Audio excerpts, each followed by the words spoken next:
Did you know that there's a way to unlock the super low interest rates from just a couple years ago? Stay tuned and I'm going to tell you how.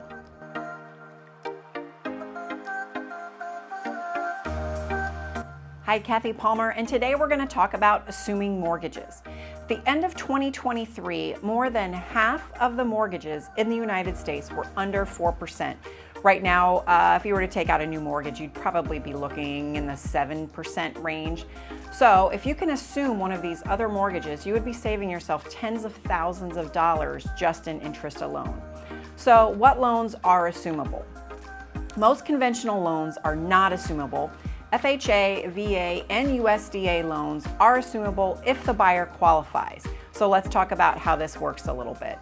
The way that it's done most of the time is, let's say for instance that a home is being sold for $400,000 and there's an FHA loan on the property for, let's say, $300,000.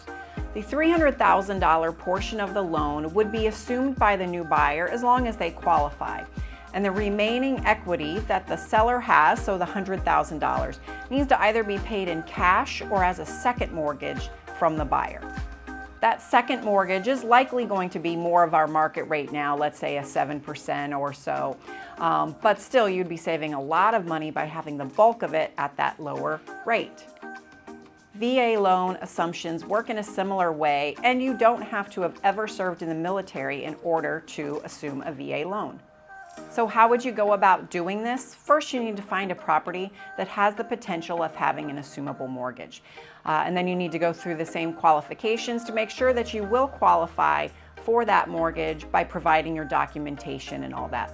This process does take a little bit longer than a normal mortgage would. Normal mortgages, we usually look at about 30 to 45 days. This is probably going to be closer to 60 days to get this done. And let's talk about what some of the advantages are.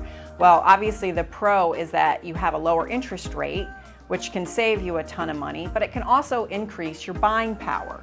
So what are some of the cons of this? Only certain properties you're going to be able to do this, and you don't really have a choice of a lender. You have to choose whatever lender already carries that mortgage. If the seller has significant equity, you're also going to have more cash to close, or you're going to have to obtain that second mortgage for the difference. If this sounds like an interesting way to help you buy a house in today's market, please contact me. Thanks for watching.